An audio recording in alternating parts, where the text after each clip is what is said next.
नमस्कार। प्रयास online edu hub पर आपका एक बार फिर से हार्दिक स्वागत, अभिनंदन। मैं नवनीत शर्मा आपके सामने लेकर आया हूं टास्क आधारित टेस्ट सीरीज ग्रेड 3 का जो पेपर हुआ 11 तारीख को, उसके प्रश्नों का सॉल्यूशन हम करने जा रहे हैं। प्रश्न पूछा गया, निम्न में से असत्य कथन का चयन कीजिए। देखो, वर्तमान परीक्षाओं का परिदृश्य अगर हम देखते हैं तो उनमें प्रश्नों की प्रकृति, विषय वस्तु समान ही रखी जाती है, लेकिन प्रश्नों की प्रकृति में परिवर्तन देखने को पिछले कुछ 2-3 पेपरों में मिला है अपने को। उसी के आधार पर ये पेपर तैयार किया गया था। उम्मीद है आप सबको अच्छे से पसंद आया होगा। पहला प्रश्न है, निम्न में से असत्य कथन का चयन कीजिए। तो भाषा की सबसे छोटी इकाई जो होती है, उस भाषा की सबसे छोटी इकाई को क्या कहा जाता है? भाषा की सबसे छोटी इकाई ध्वनि कहलाती है। भाषा की सबसे छोटी इकाई ध्वनि कहलाती है और लिखित रूप जो हो जाएगा वो वर्ण कहलाने लग जाता है। सभी स्वर अनुनासिक होते हैं, ये बात गलत है। यहाँ पर सभी स्वर अनुनासिक नहीं, सभी स्वर अननुनासिक होते हैं। सभी स्वर अनुनासिक या निरनुनासिक होते हैं। अननुनासिक कौन से होंगे? ये शब्द बना है, देखो, अन उपसर्ग, फिर अनु उपसर्ग और फिर नासिका के योग से बना है। अन का मतलब नहीं, अनु का मतलब से और नासिका का मतलब नाक, मतलब नाक से नहीं। जिन स्वरों के उच्चारण में श्वास वायु केवल मुख से बाहर निकलती है उसे अनुनासिक कहा जाता है, अननुनासिक स्वर कहा जाता है। और सभी स्वर अननुनासिक होते हैं। यहाँ अनुनासिक लिखा हुआ है, इसलिए ये विकल्प एक बार देखते हैं। मुख से स्वतः उच्चारित ध्वनियाँ स्वर कहलाती हैं, स्वरों की सहायता से उच्चारित ध्वनियाँ व्यंजन कहलाती हैं। तीनों कथन सत्य है, लेकिन ये अनुनासिक नहीं होते, ये अननुनासिक होते हैं। अगला प्रश्न देखें, निम्न में से सत्य कथन नहीं है। ह्रस्व स्वरों को मूल स्वर भी कहते हैं। ह्रस्व स्वर है ए, ई, उ, री। ये स्वर हो गए ह्रस्व स्वर हैं, कम समय लगता है इनके उच्चारण में, एक मात्रा का समय लगता है, इसलिए ह्रस्व स्वरों को एक मात्रिक स्वर भी कहा जाता है। इन्हीं स्वरों से अन्य स्वरों की रचना होती है, जिसके कारण इन्हें मूल स्वर भी कहा जाता है। ए और ऐ संयुक्त स्वर हैं, दो असमान स्वरों के योग से बने हैं, इसलिए संयुक्त होंगे। उ, ऊ ओष्ठ्य वर्ण हैं, ये भी सही है कि उ, ऊ ओष्ठ्य। ओष्ठ्य वर्ण कौन से होते हैं? जो ऐसे वर्ण जो होठों को मिलाने और होठों को गोल करने पर बोले जाते हैं, वो ओष्ठ्य होते हैं। उ, ओ अग्र स्वर हैं। देखो, जिह्वा के उत्थापित भाग के आधार पर स्वर होते हैं 3 प्रकार के। ये जीभ है अपनी, मनुष्य के शरीर में एक ऐसा अवयव जिसमें कोई हड्डी नहीं होती है, लेकिन ध्यान रखना, अपनी विनम्रता के कारण ये 32 हड्डियों के बीच बिल्कुल सुरक्षित पड़ी रहती है। लेकिन साथ ही साथ हड्डी होती नहीं है, लेकिन जब चलती है तो बड़े बड़ों की हड्डी तोड़वाने की क्षमता रखती है, इसलिए हम इसको ही पहले तोड़ देते हैं 3 भागों में। ये अग्र हो गया, ये पश्च हो गया और ये मध्य हो गया। बहुत ज़्यादा बार यहाँ से प्रश्न आता है, आप सभी इसे ध्यान से देखेंगे। अग्र में आते हैं ई, ए, आई, मध्य में आता है ए और पश्चिम में आता है आ, उ, ओ, औ। ये सारे स्वर क्या होते हैं? पश्च होते हैं। अब यहां क्या लिख रखा है? उ और ओ, ये अग्र स्वर नहीं होते, अग्र तो ये होते हैं, इसलिए यहाँ पर डी विकल्प जो है वो सत्य कथन नहीं है। यहाँ पर एक चीज़ और देखना, सत्य देखते ही अपन नीचे आते हैं, पहला ही सत्य मिलता है, क्लिक करके चले जाते हैं, जल्दबाजी करते हैं, लेकिन अंत में नहीं है। इनका आपको अच्छे तरीके से ध्यान रखना होगा परीक्षा में जब आप बैठोगे, और यहाँ भी आपको अच्छे तरीके से ही इनका ध्यान रखना पड़ेगा। याद करने का भी तरीका बता दूँ मैं आपको। ये 3 प्रकार के स्वर हो गए, अग्र, मध्य और पश्च। इनमें आपकी जो इच्छा है वो भेद याद कर लो। आपकी इच्छा मुझे लगता है क्या है? ए, कि सर ए जल्दी से याद हो जाएगा। मध्य स्वर हम याद कर लेते हैं, ए स्वर आपके याद हो गया। 11 स्वर आपके याद हैं, ए, आ, ई, उ, री, ए, ऐ, ओ, औ। अब 11 में से ए निकाल दिया तो बच गए कितने जी? 10। ए को निकालने के बाद जितने भी स्वर 3 लिखने से लिखे जाते हैं, ऐसा कोई भी स्वर जो 3 लिखने से लिखा जाए वो स्वर हमेशा पश्च स्वर होगा, ए को छोड़कर, क्योंकि यह पहले आपने याद कर लिया। ए को छोड़कर 3 लिखने से जो स्वर लिखा जाएगा वो पश्च स्वर होगा। अब ए को छोड़ दो और 3 वालों को छोड़ दो, बाकी सारे क्या हो गए, अग्र हो गए। याद करने का ये तरीका अगर आपको पसंद आए तो इसे अप्लाई कर लें, नहीं आए तो कोई दिक्कत वाली बात नहीं है। जैसे आपके याद हो, उचित लगे, वैसे आप इन्हें हल कर सकते हैं। अगला प्रश्न देखें, निम्न विकल्पों में से सही सुमेलित कीजिए। ए आ कंठे वर्ण होते हैं, ऊ ओष्ठे वर्ण होते हैं, ए ऐ ए दई तो कंठ तालु और ओ औ कंठोष्ठ है। तो एक में 2, बी में 4, सी में 3, डी में 1, 2 4 3 1, 2 4 3 1, सी विकल्प यहां सही उत्तर हो जाएगा।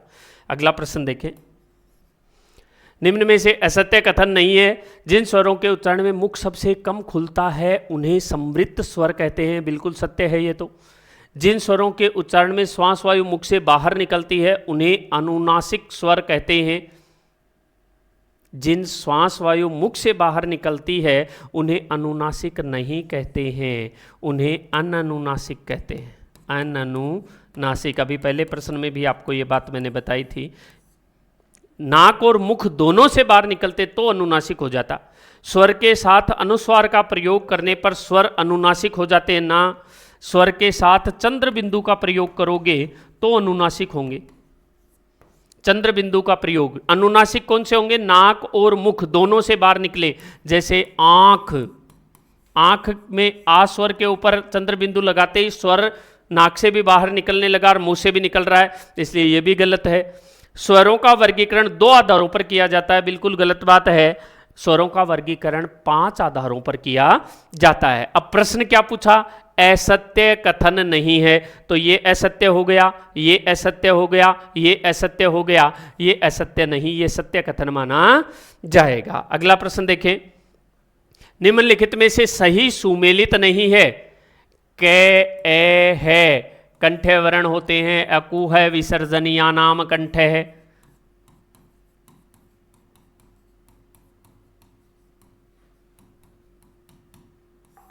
अब देखो, ए का मतलब ए आ, कै वर्ग है और विसर्ग वर्ण जो होते हैं वो कंठे वर्ण होते हैं। तो कै ए है कंठे वर्ण है। टे री रे मूर्धन्य है, ऋतु रसाणाम मूर्धा, तो टे री रे भी मूर्धन्य हो गए। ले को पार्श्विक व्यंजन कहा जाता है, बिल्कुल सही बात है। यह प्रकंपित नहीं है, यह की जगह रे वर्ण जो है वो प्रकंपित माना जाता है, इसलिए सही सुमेलित कौन सा नहीं है, डी विकल्प यहाँ उत्तर माना जाएगा। अगला प्रश्न देखें, निम्न में से असत्य कथन का चयन कीजिए। स्पर्श व्यंजनों को वर्गीय व्यंजन भी कहा जाता है क्योंकि ये वर्ग विशेष में लिखे जाते हैं। च स्पर्शी व्यंजन है, बिल्कुल सही बात है। ये रे ले वे अंतस्थ व्यंजन है, ये भी सही बात है। ळ को विशिष्ट व्यंजनों के रूप में शामिल किया गया है। स्पर्श व्यंजनों को वर्गीय व्यंजन भी कहा जाता है। च स्पर्शी नहीं है साहब, ये स्पर्श संघर्षी है। कैसा है, स्पर्श संघर्षी व्यंजन है। स्पर्शी व्यंजन तो कौन से होते हैं, स्पर्शी व्यंजन जो होंगे, स्पर्शी व्यंजनों में अगर हम देखें कै, ख, ग, घ, ये तो हो गए साहब स्पर्शी व्यंजन। टे, ठे, डे, ढे, ये हो गए स्पर्शी व्यंजन। ते, थे, दे, धे, ये हो गए स्पर्शी व्यंजन। पे, फे, बे, भे, ये हो गए स्पर्शी व्यंजन। कुल संख्या इनकी 16 ही मानी जाती है। च को स्पर्श में तो शामिल करते हैं, स्पर्श में तो सारे के सारे आ जाते हैं 25 के 25, लेकिन स्पर्शी में नहीं आते। स्पर्शी में ये 16 वर्ण ही शामिल किए जाते हैं। च जो है वो स्पर्श संघर्षी व्यंजनों में आता है, इसलिए बी विकल्प यहाँ सही उत्तर माना जाएगा। अगला देखें, जो शब्द भारत देश से भिन्न किसी अन्य देश की भाषा से हिंदी में सम्मिलित किए गए हैं वो विदेशज शब्द कहलाते हैं। सी विकल्प उत्तर होगा। धोबी, कसाई, लुगाई, ये सारे के सारे देशज शब्दों की श्रेणी में आते हैं। ऐसे शब्द जो क्षेत्र विशेष की जनता के द्वारा अपनी आवश्यकता अनुसार बना लिए जाते हैं उन्हें देशज शब्दों की श्रेणी में माना जाता है। 2 नंबर विकल्प यहाँ सही उत्तर होगा। अगला प्रश्न देखिए, तत्सम तद्भव का सही रूप नहीं है। दंष्ट्रा तत्सम शब्द है, दाढ़ तद्भव हो गया, पानीय तत्सम शब्द है, पानी तद्भव हो गया, चंद्र तत्सम शब्द है, चांद तद्भव हो गया, लेकिन बड़ ये तद्भव है, ये तत्सम है। यहां तत्सम और तद्भव का जोड़ा पूछा है, जबकि ये जोड़ा तद्भव और तत्सम का होने के कारण यहां अशुद्ध माना जाएगा। विकल्प भी उत्तर सही करेंगे। अगला देखें, किस विकल्प में सभी फारसी शब्द हैं? नकद, हलवाई, ईमान, ये सारे के सारे कैसे शब्द माने जाएंगे? फारसी शब्द हैं। अब अगर पूछ ले प्रश्न, यहां तो उत्तर ये हो जाएगा नगद, हलवाई और ईमान, ये शब्द हो गए अरबी भाषा के, अरबी भाषा। ये हो गए कमर, अमरूद, जानवर, ये हो गए साहब आपके फारसी भाषा के। तमाशा, चाकू, आटा, ये किस भाषा के शब्द हैं? तुर्की भाषा के, तुर्की भाषा के। तुरुप, बम, कूली, ड्रिल, पुर्तगाली भाषा के। यहां पर प्रश्न क्या पूछा? फारसी भाषा, तो फारसी वाला क्या हो जाएगा? बी विकल्प यहां सही उत्तर माना जाएगा। बी विकल्प यहां सही उत्तर मानेंगे। तमाशा, आटा, चाकू, चेचक, चुगली, केची, ये तुर्की भाषा में शब्द आ जाते हैं। तुरुप, बम, ड्रिल, ये पुर्तगाल में चले जाते हैं। किस समूह में सभी शब्द तत्सम हैं? दीप, नयन, नारियल तत्सम नहीं है, नारियल की जगह नारिकेल आना चाहिए। कंकण नहीं है, कंकण होना चाहिए, ठीक है। ऊंट, रींछ, हाथी, मरघट, घोड़ा, ये सारे तद्भव हैं। अमृत, शमशान, घटिका, कपाट, यजमान, बिल्कुल तत्सम शब्द हैं सारे के सारे। डी विकल्प यहाँ सही उत्तर मानेंगे। अगला प्रश्न देखिए, वकील किस भाषा का शब्द है? वकील किस भाषा में आएगा? अरबी भाषा में ये शब्द शामिल किया जाता है। अदालत से संबंधित जितने भी शब्द होते हैं वो अरबी भाषा में आ जाएंगे। दर्जी किस भाषा का शब्द है?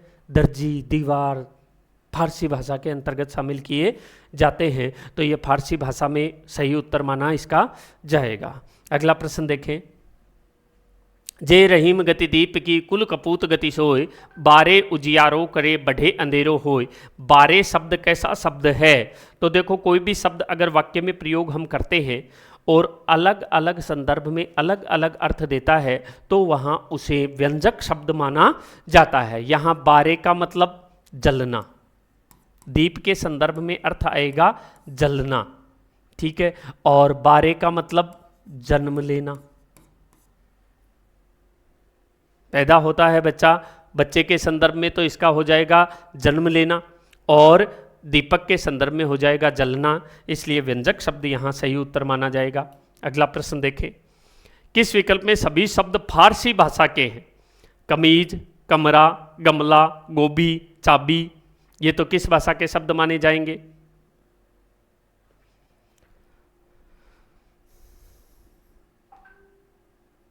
बताएं, देखें।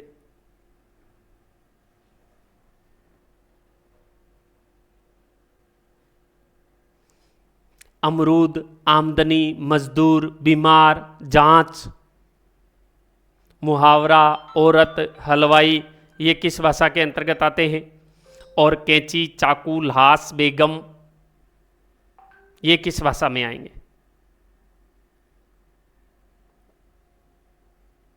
देखो, कमीज, कमरा, गमला, गोभी, चाबी, ये तो सारे के सारे पुर्तगाली भाषा के शब्द हैं। अमरूद, आमदनी, मजदूर, बीमार, जांच, ये किसके हैं? फारसी भाषा के अंतर्गत आ जाएंगे।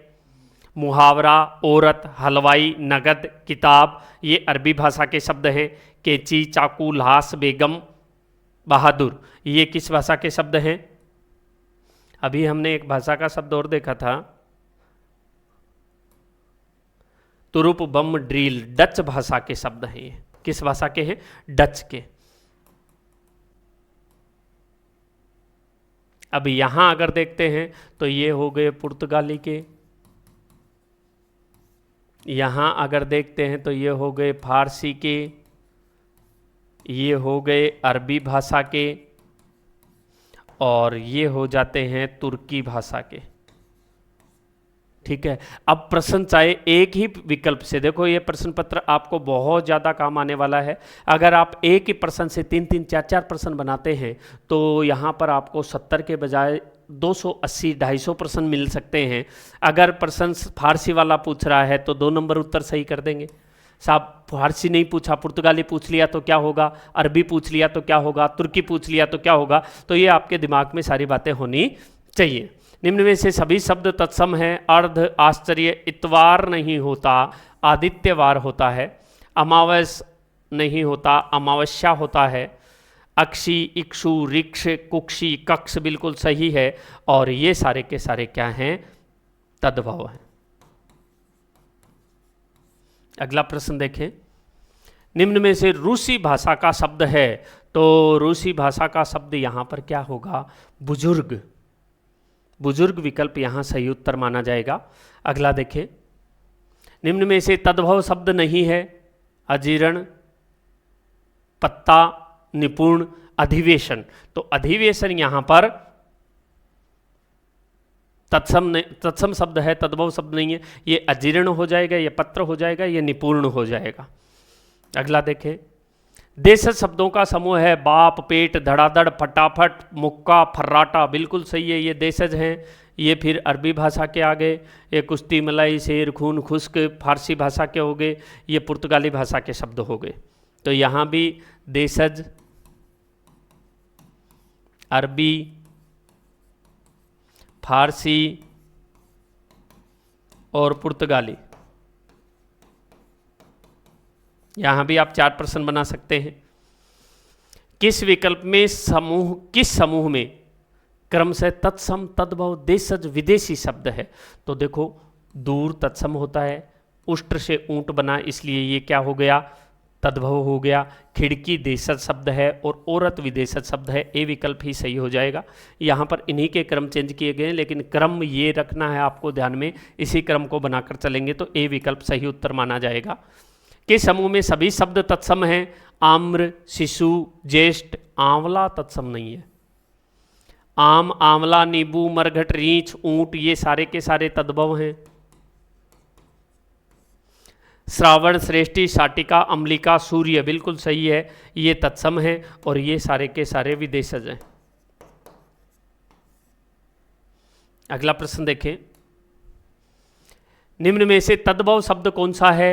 तो तद्भव शब्द ग्राहक का गाहक बन जाएगा, क्षार का खार बन जाएगा, उत्साह का उत्साह हो जाएगा और अर्क का आक होता है, इसलिए ये तद्भव शब्दों में आएगा।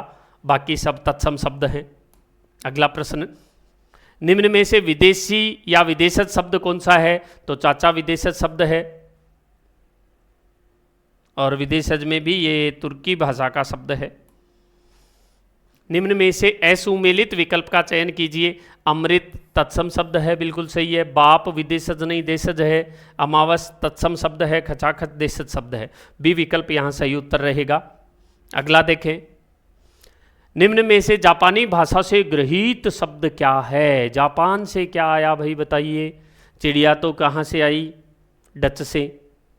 फिर कूपन कहाँ से आया, फ्रेंच भाषा से। चाय कहाँ से आया, चीन से। और सुनामी कहाँ से आया, जापान से।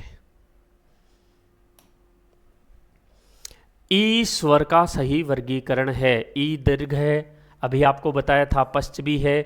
ई से होठ गोल नहीं होते, इसलिए अवृत्ताकार भी है। ई में मुख सबसे कम खुलता है, इसलिए समृत भी है। ई अनुनासिक भी है। 1 नंबर विकल्प ही यहाँ सही उत्तर रहेगा। अगला प्रश्न। मुखाकृति के आधार पर ऐ स्वर कैसा स्वर है। तो समृत स्वर में कौन कौन से आते हैं। ई, ऊ। ये तो हो गए समृत। अर्ध समृत में आता है ए, ओ। विवृत में आता है आ। अर्ध विवृत में आता है ऐ, औ और ए। अगर अंग्रेजी वर्गीकरण के गृहीत स्वर को देखते हैं तो ओ स्वर अंग्रेजी वाला भी अर्धविवृत में शामिल किया जाता है। अब पूछा क्या है, ऐ पूछा है तो अर्धविवृत में आ जाएगा। ए वर्ण का शुद्ध वर्गीकरण ह्रस्व है, अननुनासिक है, मध्य भी बताया था अभी आपको, वृत्ताकार नहीं है। ह्रस्व है, अननुनासिक है, मध्य भी है, वृत्ताकार नहीं है और अर्धसंवृत भी नहीं है। अर्धविवृत तो है। ह्रस्व है, अननुनासिक है, मध्य है, अवृत्ताकार है, अर्धसंवृत नहीं है।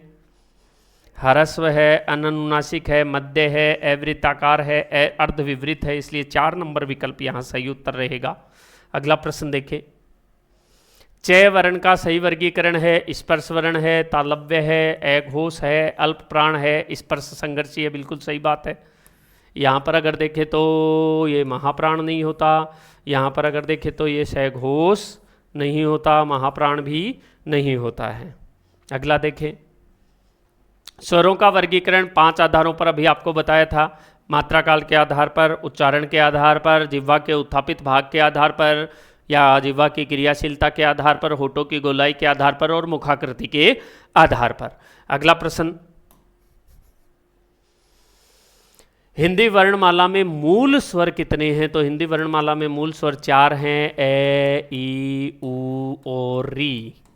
हालांकि कुछ विद्वान जो हैं री को मूल स्वर की श्रेणी में शामिल नहीं करते हैं, लेकिन फिर भी मूलतः है मूल स्वर 4 माने गए हैं।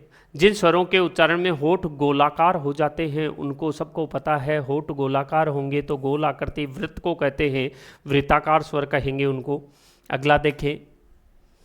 सघोष अल्प प्राण वर्ण कौन सा है? तो किसी भी वर्ग का तीसरा, चौथा, 5वां वर्ण ये, रे, ले, वे है और सभी स्वर जो हैं वो क्या होते हैं? सघोष होते हैं।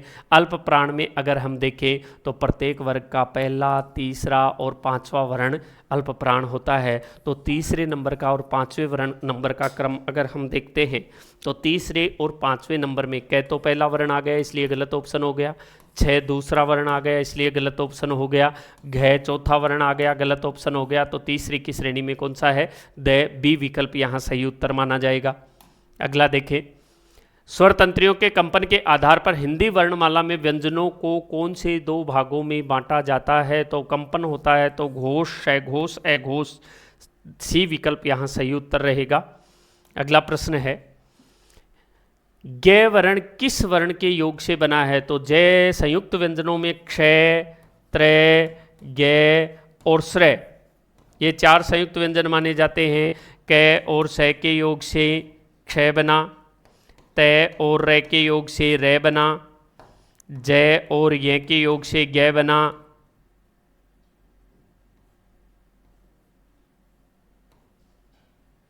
और से और रे के योग से रे बना। तो जय और ये का योग यहाँ दिखाई दे रहा है, ये विकल्प बिल्कुल सही उत्तर माना जाएगा। अगला देखें। किस क्रम में विवृत स्वर है? तो विवृत अभी बताया था, आ स्वर विवृत स्वर माना जाता है। जिन स्वरों के उच्चारण में मुंह सबसे अधिक खुलता है उस स्वर को भी विवृत स्वर कहा जाता है। स्पर्श व्यंजनों के उच्चारण स्थान के आधार पर कितने भागों में बांटा गया है? अब देखो, क वर्ग, च वर्ग, ट वर्ग, त वर्ग और प वर्ग, मतलब कैसे लेकर के मैं तक के जो 25 वर्ण हैं, ये 25 वर्ण ही क्या कहलाते हैं? स्पर्श व्यंजन कहलाते हैं। अब सभी व्यंजनों का नहीं पूछा, केवल क्या पूछा है? स्पर्श व्यंजनों का उत्तर अपने को पूछा है। तो स्पर्श व्यंजन 5 भाग हो गए, तो कंठ है, तालव्य, मूर्धन्य, दंत्य और ओष्ठ है, तो 5 उत्तर यहाँ सही उत्तर माना जाएगा। 5 उच्चारण स्थान स्पर्श व्यंजनों के होते हैं। वैसे उच्चारण स्थानों की कुल संख्या 8 मानी जाती है। निम्नलिखित में से किस वर्ण के उच्चारण में जिह्वा दांतों को स्पर्श करती है? तो ऐसे वर्ण जिनके उच्चारण में जिह्वा की नोक ऊपर के दांतों की जड़ों को स्पर्श करती है उन्हें दंत्य वर्ण कहते हैं। और दंत्य वर्णों में आता है तय वर्ण। बोल करके देख लेना, जीभ दांतों की जड़ों को स्पर्श करेगी। कौन सा कथन गलत है? ओ अंग्रेजी से गृहीत स्वर है, ए अनुनासिक ध्वनि है, अनुस्वार का उच्चारण स्वर के बाद होता है, री व्यंजन नहीं री स्वर माना जाता है, इसलिए ये असत्य कथन है। अगला प्रश्न देखें, कौन सा क्रमांक असंगत है? समृत स्वर ई ई उ उ, अभी आपको लिखकर बताया था, अर्ध समृत ए ओ, अर्ध विवरित ऐ औ, और विवरित में ए आ ओ दे दिया, विवरित में केवल आ स्वर ही होता है, इसलिए डी विकल्प यहाँ गलत उत्तर माना जाएगा, ऐसा ही उत्तर माना जाएगा, सॉरी गलत ऑप्शन माना जाएगा। कौन सा क्रमांक असंगत है? ए आ कंठ्य है, ई तालव्य है, ए कंठ तालव्य है, उपर्युक्त में से कोई नहीं, इसलिए डी विकल्प सही उत्तर होगा। ये सारे के सारे सही सुमेलित हैं, असंगत कोई भी इसमें दिखाई नहीं दे रहा है। प्रकंपित वर्ण वो होता है जिसके उच्चारण में जिह्वा में 2-3 बार तीव्र कंपन होता है। बोलकर देख लो, जिह्वा में जिसमें कंपन होगा वो ही प्रकंपित है। रे वर्ण, रे वर्ण बोलते हैं तो 2-3 बार कंपन होगा। उच्चारण उपयोगी अवयवों के आधार पर व्यंजनों को कितने मुख्य भेद किए गए हैं? उच्चारण के आधार पर 8 भेद किए गए हैं। अगला देखें, उच्चारण स्थान की दृष्टि से समूह में से मेल नहीं खाने वाला ई चू ये शानाम तालु, तो ये तीनों तो तालव्य हैं और लय वर्ण है, ऋतु लय शानाम दंता, दंत्य वर्णों की श्रेणी में शामिल किया जाता है। तो ये 3 समान होकर के एक अलग हो जाएगा। कर्ण, यहाँ पर भी देखें, देखो मुख के वे अवयव जो लगातार क्रियाशील रह करके उच्चारण में सहयोग करते हैं उन्हें कर्ण कहा जाता है। तो लगातार क्रियाशील रहने वाली, उच्चारण में तो जीभ भी करेगी, कान तो उच्चारण में काम करते नहीं है, आँख काम करती नहीं है, बोलने में काम करने वाली कौन है? जीभ है, इसे कर्ण कहा जाएगा। और कौन कौन से अवयव कर्ण कहलाते हैं उसके लिए बने रहिए, प्रयास एजू हब के साथ पता चल जाएगा। चलो आगे देखते हैं। उत्क्षिप्त ध्वनियाँ कौन सी है? डे और ढे के नीचे जो नुक्ता लगा हुआ होता है उसे उत्क्षिप्त वर्ण, ताड़न जात वर्ण, द्विगुणित वर्ण कहकर पुकारा जाता है। अगला प्रश्न है, किस व्यंजन की ध्वनिगत विशेषता त्रुटि रहित है? डे घोष वर्ण है, तीसरा वर्ण है इसलिए घोष है, तीसरा वर्ण है अल्प प्राण है, मूर्धन्य भी है, स्पर्शी भी है, तो त्रुटि रहित तो यही है। ए घोष नहीं होता है, च स्पर्श संघर्षी है, अल्प प्राण है लेकिन घोष नहीं होता है, वह स्पर्शी व्यंजन नहीं होता है, ओष्ठ्य भी नहीं होता है, इसलिए विकल्प तो ये ही सही रहेगा, इसमें ए विकल्प सही उत्तर माना जाएगा। अगला प्रश्न है, कौन सा क्रमांक असंगत है? ए आ कंठ्य है, ई तालव्य है, ए मध्य है, री दंत्य है। ए आ कंठ्य है, कौन सा क्रमांक असंगत है? ए और आ कंठ्य वर्ण है, ई और ई तालव्य वर्ण है, ए मध्य स्वर है, ली तूलय साणाम दंता होता है, री स्वर तो दंत्य है लेकिन री स्वर जो है वो मूर्धन्य माना जाता है। कैसा स्वर है? मूर्धन्य स्वर माना जाएगा। ऋटुर साणाम मूर्धा। अगला विकल्प है, निम्न में से अयोगवाही वर्ण कौन से होते हैं? विसर्ग वर्ण अंग और अह, अंग का मतलब अनुस्वार, अह का मतलब विसर्ग, ये अयोगवाही वर्ण माने जाते हैं। अगला प्रश्न है, व्यंजन वर्गीकरण की दृष्टि से लय व्यंजन किस वर्गवेद में रखा जाएगा? ऋतु लय सानाम दंता, तो दंत्य वर्णों में आएगा ये। इसके बाद आता है प्रश्न, किस क्रम में पश्च स्वर है? तो 3 से बनने वाला स्वर जो है वो पश्च स्वर है, ऊ स्वर हो जाएगा। अगला देखें, किस क्रम में स्पर्श व्यंजन है? स्पर्श संघर्षी, तो च वर्ग की जो लाइन है वो स्पर्श संघर्षी होती है, 6 वर्ण यहाँ सही उत्तर रहेगा।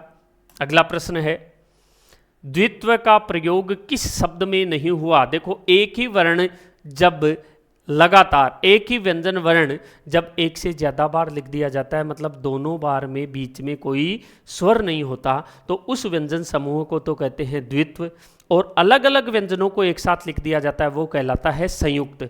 तो च और च तुरंत बाद लिख दिया, तय और तय तुरंत बाद लिख दिया, ग और ग तुरंत बाद लिख दिया, ये तो हो गए द्वित्व, और लय और ग साथ आए तो ये संयुक्त की श्रेणी में चला जाएगा। अगला प्रश्न देखें, किस क्रमांक में अंतस्थ व्यंजन है, तो ये रेलवे व्यंजन जो हैं वो अंतस्थ व्यंजन माने जाते हैं, बाकी सारे ये स्पर्श व्यंजनों में माने जाएंगे। नए वर्ण का उच्चारण स्थान है, ऋतुलय सा नाम दंता भी है, दंत भी है, नासिका से भी आता है, वर्त से भी आता है, इसलिए सभी वाला विकल्प यहाँ सही उत्तर माना जाएगा। डी विकल्प यहाँ सही उत्तर रहेगा। कैंची किस भाषा का शब्द है, तो कैंची अभी आपको बताया था तुर्की भाषा का शब्द है। अगला प्रश्न, घोड़ा का तत्सम शब्द क्या होगा, घोड़ा घोटक को कहते हैं, ये पर्यायवाची सारे घोड़े के ही हैं, लेकिन घोटक से जो शब्द बना वो घोड़ा शब्द माना जाएगा। अगला प्रश्न है, रचना के आधार पर शब्द कितने प्रकार के होते हैं, रचना के आधार पर शब्द 3 प्रकार के होते हैं, यौगिक, रूढ़ और योग रूढ़। यौगिक, रूढ़ और योग रूढ़ 3 प्रकार के शब्द रहेंगे। अगला प्रश्न, निम्न में से खग शब्द किस श्रेणी का है, देखो खग शब्द जो बना है ख और ग के योग से बना है। ख को और ग को दोनों को हिंदी शब्दकोश में शब्द के रूप में ग्रहण किया गया है। ख का अर्थ होता है अंतरिक्ष, ग का अर्थ होता है गमन करना, इसलिए 2 शब्दों के योग से बना होने के कारण तो यौगिक हो गया, लेकिन अंतरिक्ष में गमन करने वाले सभी पदार्थ खग कहला सकते हैं, लेकिन ये रूढ़ हो जाता है किसमें, पक्षी में, इसलिए यहाँ उत्तर माना जाएगा योग रूढ़ शब्द। खग और नग दोनों योग रूढ़ शब्दों की श्रेणी में आते हैं। कंप्यूटर आधारित अभिक्रमित अनुदेशन का प्रतिपादन किया गया था लॉरेंस एम स्टोलुरो के द्वारा किया गया था। रेखीय अभिक्रमित अनुदेशन BF स्किनर के द्वारा किया गया था। निम्न में से सही विकल्प का चयन कीजिए, तो रेखीय अभिक्रमित अनुदेशन तो किया आपने BF स्किनर ने। सांख्य अभिक्रमित अनुदेशन किया था नॉर्मन ए क्राउडर, ये नॉर्गन नहीं है, ये नॉर्मन है, नॉर्मन ए क्राउडर। फिर अवरोही अभिक्रमित अनुदेशन किया था थॉमस F गिलबर्ट ने, और अनुकूलीय अभिक्रमित अनुदेशन किया था गार्डन पास्क ने। तो विकल्प आ गए अपने पास 3 1 2 4 2, 3 1 4 2, ये वाला विकल्प सी विकल्प यहाँ सही उत्तर माना जाएगा। अगला प्रश्न है, निम्न में से हर्बटिया पाठ योजना की पद्धति का मूल पद नहीं है, स्पष्टता है, क्लियरेंस है, संबंधता भी है, व्यवस्था भी है, लेकिन अनुप्रयोग नहीं है। अनुप्रयोग की जगह विधि का प्रयोग किया गया था। विधि, ये 4 पद दिए थे हर्बर्ट ने। पर्यवेक्षित अध्ययन से हमारा तात्पर्य अध्यापक के द्वारा कक्षा अथवा विद्यार्थियों का उस समय निरीक्षण करना है जब वह अपने मेजों, भेजों नहीं, डेस्कों व मेजों पर कार्यरत रहते हैं। यह कथन बाइनिंग एंड बाइनिंग महोदय के द्वारा दिया गया था पर्यवेक्षित अध्ययन विधि के संदर्भ में। व्याकरण अनुवाद विधि को किस नाम से जाना जाता है, व्याकरण अनुवाद विधि का प्रतिपादन किया गया था भंडारकर के द्वारा। तो रामगोपाल भंडारकर इसके प्रतिपादक हैं, जिसके कारण इसे भंडारकर विधि भी कहा जाता है। सेवारत शिक्षक के द्वारा सूक्ष्म शिक्षण की किस अवस्था का प्रयोग किया जाता है, तो अंतरण अवस्था जो होती है, 3 अवस्थाएं होती हैं। ज्ञानार्जन अवस्था, जब हम किसी पाठ्य पुस्तक से टीचिंग, माइक्रो टीचिंग के या कौशलों का ज्ञान ग्रहण करते हैं, वो तो ज्ञानार्जन अवस्था होती है। एक छात्राध्यापक के रूप में अपने ही सहपाठियों के सामने जब प्रेजेंटेशन करते हैं तो वो कौशलार्जन व्यवस्था हो जाती है। और जब एक वास्तविक शिक्षक के रूप में कक्षा कक्ष में जाकर के सभी कौशलों का एक साथ प्रयोग किया जाता है, उसे अंतरण अवस्था कहा जाता है। अगला प्रश्न है, प्रत्यक्ष विधि में जिन आधारभूत कौशलों को सीखने का पर्याप्त अवसर मिलता है वे हैं, तो देखो प्रत्यक्ष विधि जो है उसमें सुनना और बोलना कौशल पर ज़्यादा बल दिया जाता है। व्याकरण अनुवाद विधि है उसमें पढ़ना और लिखना पर ज़्यादा बल दिया जाता है। और द्विभाषी जो पद्धति है उसमें सुनना, बोलना, पढ़ना, लिखना चारों पर बल दिया जाता है। तो यहाँ सुनना और बोलना 2 विकल्प नंबर 1 सही उत्तर माना जाएगा। बोलना कौशल में महत्वपूर्ण क्या है, बोलना कौशल में महत्वपूर्ण, बोलना किसे कहते हैं अपन, बोली आती है, एक बच्चे को बोलना आ गया तो वो बोलना क्या है, पढ़ना पढ़ाना ही बोलना नहीं है। संदर्भ के अनुसार अपनी मुख्य स्थिति, संदर्भ स्थिति के अनुसार अपनी बात कह सकना ही क्या कहलाता है? बोलना कौशल की दक्षता मानी जाती है। ए विकल्प यहाँ सही उत्तर माना जाएगा। ग्रहणात्मक कौशल, जिनसे अपन ज्ञान ग्रहण करते हैं, तो ज्ञान ग्रहण पढ़कर भी कर सकते हैं, सुनकर भी कर सकते हैं। तो पढ़ना और सुनना ये दोनों जो हैं वो ज्ञान ग्रहण करने के हैं। बोलना और लिखना ये ज्ञान प्रदान करने के कौशल हैं। नाच सौंदर्य, भाव सौंदर्य, विचार सौंदर्य का अभ्यास किस शिक्षण में करवाया जाता है? तो ये पद्य शिक्षण में करवाया जाता है। अगला प्रश्न, यहाँ पर 150 प्रश्न आपके पूरे हो गए। उम्मीद है कि आपको प्रश्न पत्र बहुत अच्छा लगा होगा और अच्छे से आपके सामने मैंने इसे प्रेजेंट भी किया है। लगभग दोनों तीनों विकल्पों से आपके सामने उत्तर प्रस्तुत किए हैं। इसलिए मेरा ये कहना है कि हिंदी के विद्यार्थियों, टॉपिक वाइज आपके टेस्ट लिए जा रहे हैं। प्रत्येक टॉपिक के प्रत्येक हिस्से से जहाँ से प्रश्न बनने की उम्मीद रहती है वहाँ से प्रश्न आपको दिए जा रहे हैं। ये प्रश्न अगर आप आसानी से हल कर रहे हो तो निश्चित रूप से बोर्ड द्वारा या आरपीएससी द्वारा दिए गए प्रश्नों को आसानी से हल कर लोगे। अंतर केवल इतना ही मिलना है, मैंने ड पूछ लिया वो ऊ पूछ लेगा, मैंने ई पूछ लिया वो क पूछ लेगा, और कोई ज़्यादा फर्क नहीं पड़ेगा। धन्यवाद। जय हिंद, जय भारत।